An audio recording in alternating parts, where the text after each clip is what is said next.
একদিন নয়, 2 দিন নয়, টানা 3 দিন বিশ্বনবী এভাবে সুমামার কাছে যেয়ে ইসলামকে প্রেজেন্ট করতে আরম্ভ করলেন, ইসলামকে উপস্থাপন করতে শুরু করলেন, আর তাকে চমৎকার এন্টারটেইনমেন্ট আপ্যায়ন দিতে আরম্ভ করলেন। টানা 3 দিন যখন ইসলামের দ্য বিউটিজ অফ ইসলাম, ইসলামের সুমহান বাণী সৌন্দর্য তার কাছে উপস্থাপন শেষ, তাকে আপ্যায়ন শেষ, বিশ্বনবী বললেন সাহাবাদেরকে, যাও এবার সুমামার হাতের পায়ের রশি দুটো খুলে দাও। সাহাবারা তর্ক জুড়ে দিলেন, লা ইয়া রাসূলুল্লাহ, এমনটা করবেন না তো, ভয়ঙ্কর ভয়ঙ্কর খুনি, কি জানি কি হয়ে যায়। বিশ্বনবী বললেন, না, তার হাতে পায়ের রশিগুলো খুলে দাও। সাহাবারা বিশ্বনবীর কথা মতো তার হাতে পায়ের রশিগুলো খুলে দিল। সুমামা মুহূর্তের মধ্যে মসজিদে নববী থেকে বের হয়, ইয়ামামায় ফিরে না যে মসজিদে নববীর পাশে একটা খেজুর বাগান ছিল, সেখানে চলে গেলেন।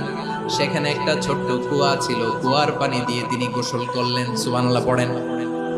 কুয়ার পানি দিয়ে গোসল করে মসজিদে নববীর সামনে এসে বিশ্বনবী এবং সাহাবাদের সামনে দাঁড়িয়ে সাব্বাবা উঁচু করে বললেন, আশহাদু আল্লা ইলাহা ইল্লাল্লাহ ওয়া আশহাদু আন্না মুহাম্মাদান আবদুহু ওয়া রাসূলুহু।